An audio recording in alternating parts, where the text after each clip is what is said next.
وَلَقَدْ يَسَّرْنَا الْقُرْآنَ لِلذِّكْرِ فَهَلْ مِن مُّدَّكِرٍ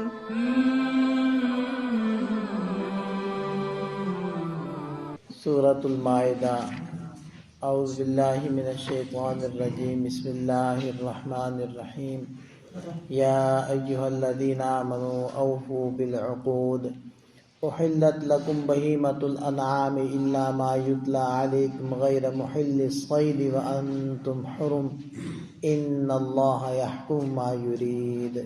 سورۃ المائدہ مدنی سورت ہے اور آخری صورتوں میں سے ہے جو نازل ہوئی، کیونکہ اس صورت کے اندر بعض آیات وہ ہیں جو صلح حدیبیہ کے موقع پر نازل ہوئیں، بعض فتح مکہ کے موقع پر نازل ہوئیں اور بعض حجۃ الوداع کے موقع پر نازل ہوئیں۔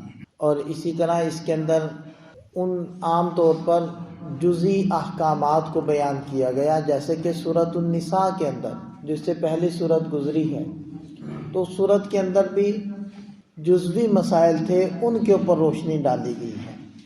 عام طور پر جو مکی صورتیں ہوتی ہیں، مکی صورتوں کے اندر عقائد کو زیادہ بیان کیا جاتا ہے، اور جو مدنی صورتیں ہیں ان کے اندر احکامات کا زیادہ بیان ہوتا ہے۔ یہ بھی چونکہ مدنی صورت ہے اس لیے اس میں بھی احکام ہیں، اور یہ صورت نازل ہو رہی ہے جب ایک بڑا طبقہ اسلام کے اندر داخل ہو چکا ہے، اسلام وہ دور دور تک پھیل چکا ہے، اور جو ریاست تھی اسلامی ریاست وہ قائم ہو چکی ہے، مستحکم ہو چکی ہے، تو لہٰذا ایسے احکام دیے جو سماجی احکام تھے، معاشرتی احکام تھے، معاشی احکام تھے، وہ اس صورت کے اندر دیے گئے ہیں۔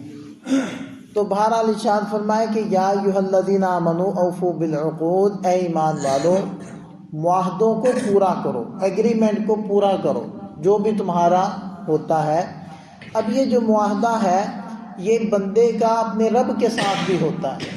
اپنے رب سے بندے نے یہ معاہدہ کیا ہے کہ میں آپ کی اطاعت کروں گا، آپ پر ایمان لاؤں گا، حلال حرام کی پابندی کروں گا، تو یہ بھی اس کے اندر شامل ہو گیا۔ تو اللہ تعالیٰ بندے کو خطاب کر کے ایمان والے کو یہ فرما رہے ہیں کہ اپنے معاہدے کو پورا کرو، یعنی رب کے ساتھ جو معاہدہ کیا اس کو پورا کرو۔ اور اس کے اندر جو بندہ اپنی ذات کے ساتھ معاہدہ کرتا ہے قسم کھا کر، نظر مان کر، تو وہ بھی اس کے اندر شامل ہو گئے کہ جو تم نے معاہدے کر لی اپنی ذات سے وہ پورے کرو۔ اور اسی طرح جب ایک بندہ دوسرے کے ساتھ معاہدہ کرتا ہے، چاہے وہ ایک ملک دوسرے ملک کے ساتھ کرے، چاہے ایک گروہ اور جماعت دوسری گروہ اور جماعت کے ساتھ کرے، چاہے ایک بندہ دوسرے بندے کے ساتھ کرے، وہ سارے معاہدے بھی اس کے اندر آ گئے۔ تو اللہ تعالیٰ نے ارشاد فرمایا یا ایھا الذین آمنوا اوفوا بالعقود، اے ایمان والو تمام معاہدے اپنے پورے کرو، اس میں سارے معاہدے آ گئے۔ احلت لکم بہیمۃ الانعام، تمہارے لیے بہیمہ کو حلال کیا گیا۔ بہیمہ چوپاؤں کو کہتے ہیں، اور چوپاؤں کی چونکہ بولی ہم سمجھتے نہیں ہیں اس لیے ان کو چوپائے اور بہیمہ کہا جاتا ہے۔ بعض لوگ کہتے ہیں کہ ان چوپاؤں کو ان کے اندر عقل اور شعور نہ ہونے کی وجہ سے بہیمہ کہا جاتا ہے، لیکن یہ بات زیادہ ٹھیک نہیں ہے۔ زیادہ بات ٹھیک یہ ہے کہ ان سارے حیوانات کے اندر عقل اور شعور ہوتا ہے، البتہ اس درجے کا شعور، اس درجے کی عقل نہیں ہوتی کہ جو جس درجے کی انسان کے اندر ہے۔ اسی وجہ سے انسان احکام کا مکلف ہے اور یہ حیوانات مکلف نہیں ہے، لیکن بہرحال ضرورت کا شعور ان حیوانات کے اندر بھی موجود ہوتا ہے۔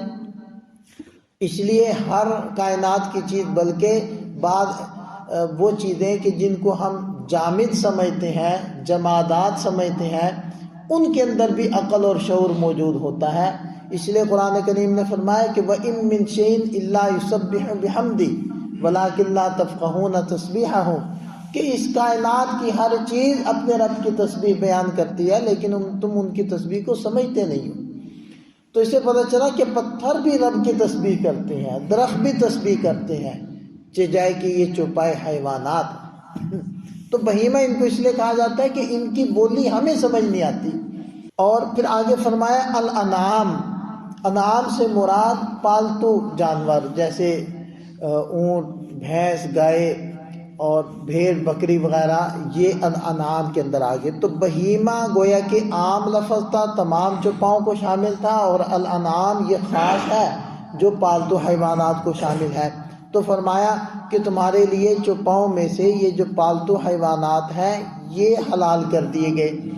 اسی طرح جو جنگلی جانور ہیں ان میں سے بھی کچھ ایسے جو ان پالتو حیوانات کے مشابہ ہے، جیسے ہرن ہے، جیسے نیل گائے ہے، یہ حلال کیے گئے ہیں.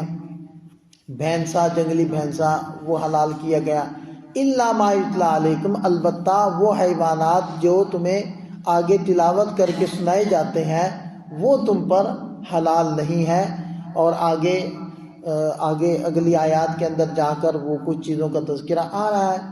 غیر محل الصید، اس حال میں کہ تم شکار کو حلال سمجھنے والے نہ ہو، وانتم حرم، احرام کی حالت میں، یعنی حالت احرام میں جو پالتو حیوانات ہیں ان کو ذبح کرنا تو حلال ہے، لیکن جنگلی جانوروں کا شکار کرنا حلال نہیں ہے. نہ خود سے شکار کرنا حلال ہے اور نہ کسی کی رہنمائی کرنا کہ وہ شکار کر کے لے آئے، محرم کے لیے اس کی بھی اجازت نہیں ہے.